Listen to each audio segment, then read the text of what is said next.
toutes et bonjour à tous. J'espère que vous allez bien. On se retrouve pour la nouvelle et dernière vidéo de cette série sur la diplomatie numérique. Et pour ça, on a un invité très spécial, Laurence, qui va répondre à nos questions. Donc bonjour Laurence. Bonjour. Merci beaucoup d'avoir accepté de répondre à mes questions. Avec plaisir. Avant de commencer, est-ce que tu pourrais juste te présenter, expliquer ton parcours et ce que tu fais actuellement? Ouais, donc je suis Laurence Lund. Je travaille ici au SPA Affaires étrangères. J'ai commencé ici en 2016 et en fait je m'occupe de la diplomatie numérique ici au SPF. Ok. Alors, on va commencer par la première question. Est-ce que tu pourrais nous donner une définition et nous expliquer ce qu'est la diplomatie numérique? Parce que c'est un sujet qui n'est pas très connu en fait par le grand public. Les gens pensent très souvent aux ambassades qui tweetent sur Twitter et c'est tout en fait. Est-ce que ça s'arrête là? Qu'est-ce que c'est selon toi? Pourrais-tu nous apporter un peu ton avis d'expert? C'est très difficile à définir la diplomatie numérique. Beaucoup de gens disent que la diplomatie numérique, c'est communiquer sur les médias sociaux, sur le travail des diplomates, mais en fait c'est plus que ça. C'est aussi développer des applications pour faciliter la vie des citoyens belges à l'étranger, des Belges qui voyagent à l'étranger. C'est aussi un peu la cyber diplomacy, donc tout ce qui concerne la sécurité en ligne. Donc c'est très difficile à définir le concept parce que tout le monde a une autre définition aussi de la diplomatie numérique. Ici pour nous, c'est tout ce qui est digital, soit sur tout ce que tu peux faire avec un smartphone, aussi avec l'ordi, donc tout ce qui est numérique en fait. Ok, et quand est-ce que ce concept, si je peux dire ça comme ça, a émergé? Parce que c'est très récent. Ça vient d'où? Est-ce que c'est dû à un événement particulier ou c'est le fruit de l'évolution justement du numérique qui rencontre le politique? En fait, ça a commencé avec les révolutions au Moyen-Orient. Donc après ces révolutions, tout le monde a vu quel est le pouvoir potentiel des médias sociaux, aussi sur le plan politique. Et après, c'est le président américain Obama qui a commencé à tweeter, qui a aussi commencé à faire des campagnes sur les médias sociaux, sur Facebook surtout. Et après, c'était surtout le nouveau président Trump qui a un peu changé le monde diplomatique avec ses tweets. Et en fait, la communication sur les médias sociaux est maintenant vraiment important pour les diplomates. On suit ce qui se passe sur les médias sociaux pour faire le monitoring et aussi pour... en fait, ça... tout ce qui se passe sur les médias sociaux se passe aussi dans la réalité. Donc en fait, c'est un peu l'agenda qui est fait sur les médias sociaux. En plus, on a vu que maintenant les gens utilisent beaucoup leur smartphone, ils vivent sur leur smartphone. Donc on a aussi vu qu'on doit être en ligne, on doit moderniser notre diplomatie, développer des applications pour faciliter les voyages des citoyens belges, pour aussi légaliser des documents, tout ce qui est consulaire. Donc en fait c'est une évolution logique à cause des nouvelles technologies en fait. Ok. En quoi est-ce que ça a changé le métier de diplomate, la diplomatie un peu traditionnelle, l'utilisation de cet outil, de ce concept, selon toi? En fait, en Belgique, avant toutes ces nouvelles technologies, avant les médias sociaux, on n'avait pas vraiment l'habitude de communiquer sur notre travail c'était toujours un travail derrière, dans les coulisses. Mais maintenant, la communication est devenue de plus en plus importante. Et en fait, par exemple, quand on fait un note pour le ministre, il n'y a pas seulement un résumé de la réunion, mais aussi déjà des propositions pour un tweet, pour communiquer sur la réunion. Donc en fait, le rôle de la communication est beaucoup plus important qu'avant. Ok. Toi, tu es pleinement acteur de la diplomatie numérique, mais est-ce que tu vois des inconvénients ou peut-être même des enjeux négatifs, des dangers, si je peux dire ça Ouais, comme tu as dit, comme j'ai dit, le métier de la diplomatie a changé. Et parce que sur les médias sociaux, tu as du succès quand tu fais des tweets un peu moins nuancés, et c'est contraire au métier de la diplomatie où tout est très nuancé. Donc aussi la communication peut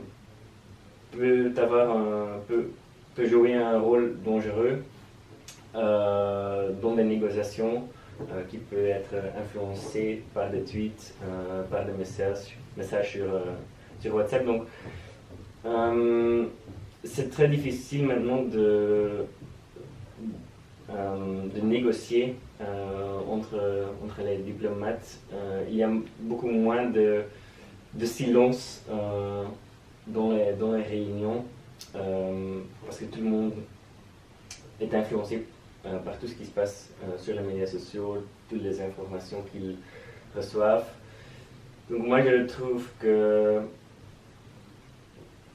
les médias sociaux, la diplomatie numérique a beaucoup d'avantages, mais le grand désavantage c'est que il y a moins d'espace pour vraiment négocier sans avoir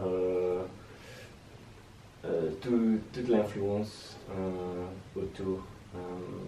Donc, ouais, moi je trouve que la diplomatie doit encore être nuancée et pas seulement noir ou blanc. Il y a cette zone grise dans la diplomatie et ça doit rester, mais à cause des médias sociaux, c'est beaucoup plus difficile. Ok. Maintenant, on va plus se concentrer sur le cas de la Belgique et du SPF Affaires étrangères, qui est très très actif sur les réseaux sociaux. Qu'est-ce que l'utilisation de cet outil a apporté à la Belgique et surtout dans le cadre des affaires étrangères?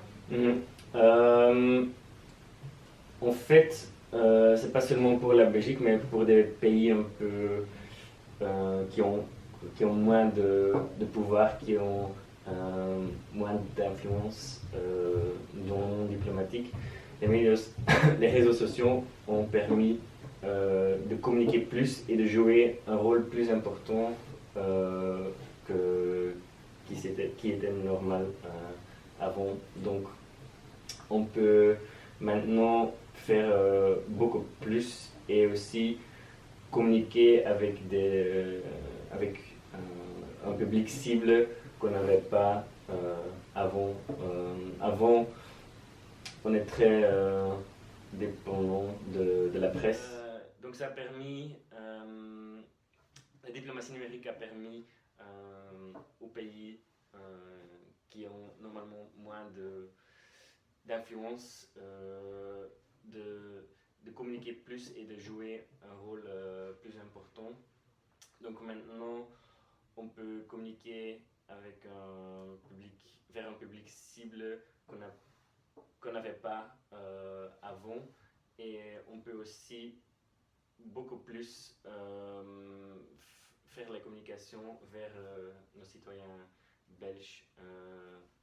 Avant, on était dépendant de la presse, ce que la presse écrivait sur la Belgique, mais pas tous nos sujets sont tellement importants pour la presse qu'il y a un article le jour après dans la presse.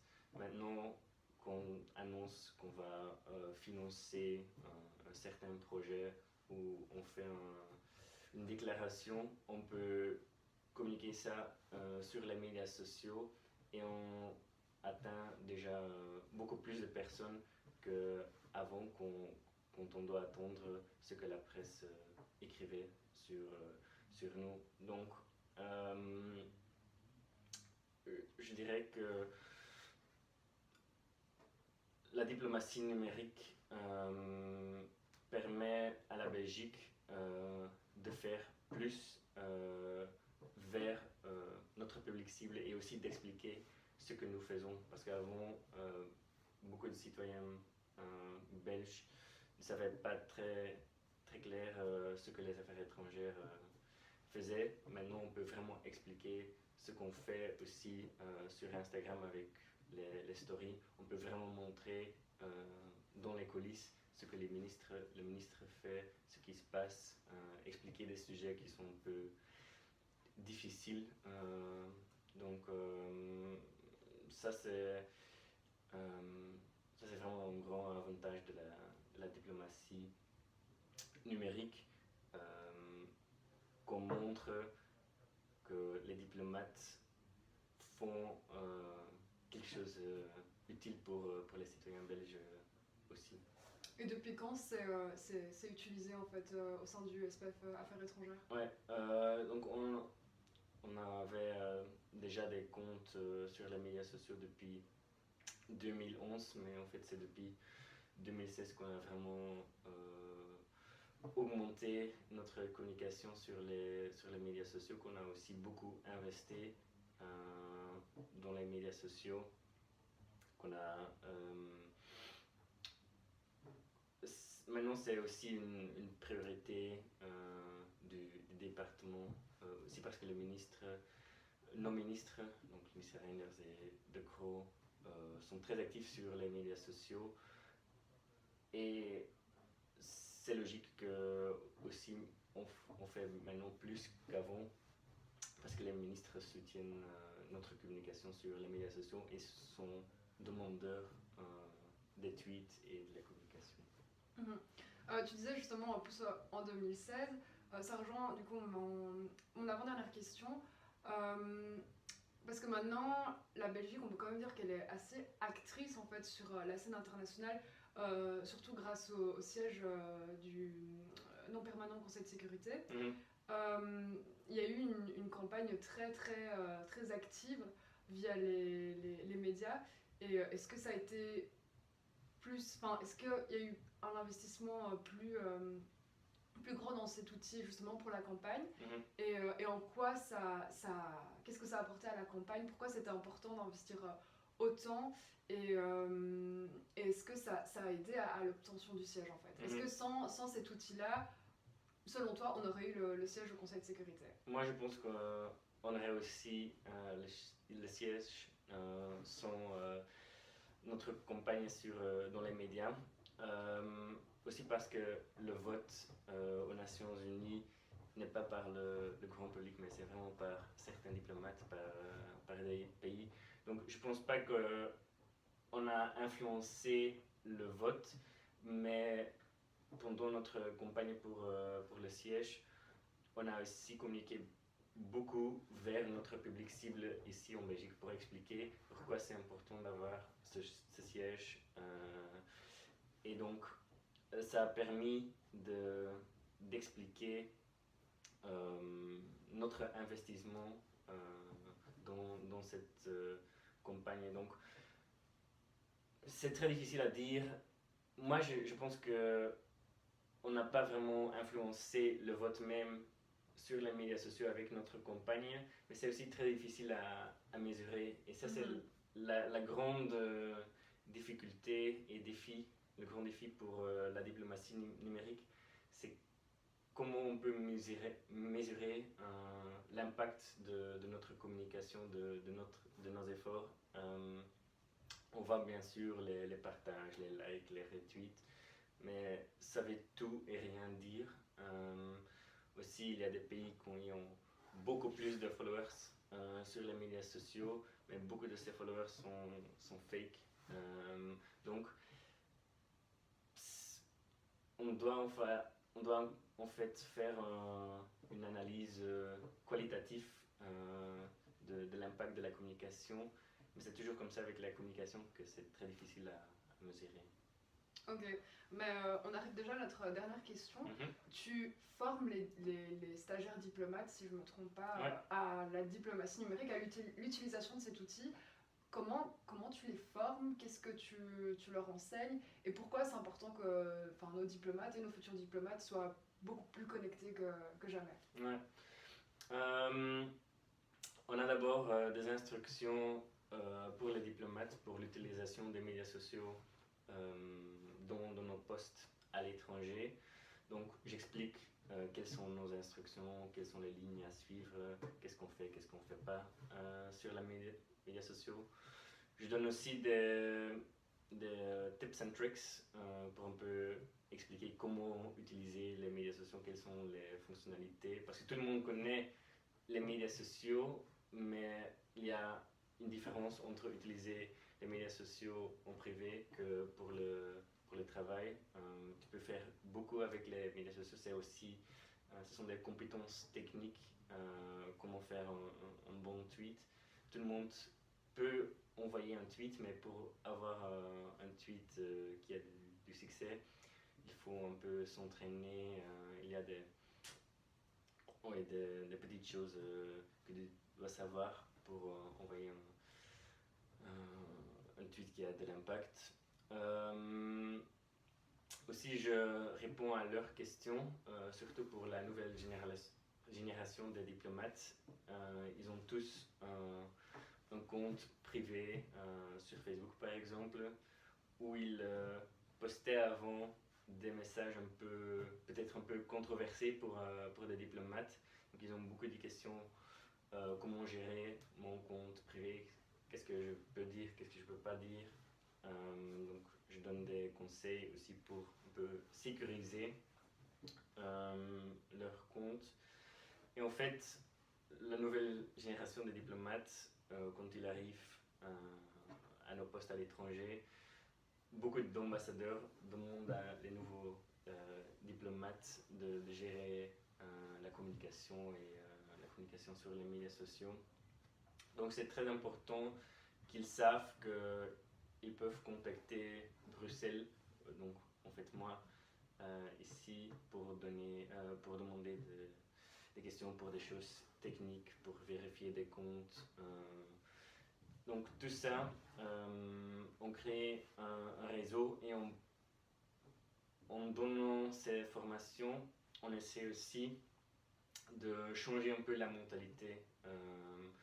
La mentalité avant et encore en fait, c'est que on ne doit pas communiquer trop, on a un style formel et on doit changer un peu cette mentalité et aussi motiver, stimuler les diplomates à communiquer lui-même, donc pas créer seulement des comptes officiels institutionnels de l'ambassade, mais aussi des comptes personnels où les diplomates communiquent sur leur travail à l'étranger, ce qu'ils font exactement. Parce que c'est ça qu'on a vu, que ça a le plus de l'impact qu'ont les ambassadeurs entre comptes personnels et tweets dans leur propre nom. Les gens sont toujours intéressés à suivre des personnes et pas vraiment à suivre des institutions. Donc c'est ça, pendant les formations, j'explique comment trouver son style sur les médias sociaux. Et voilà, ça c'est en fait le but de ces formations. Ok, ça va. Un tout grand merci pour tes réponses.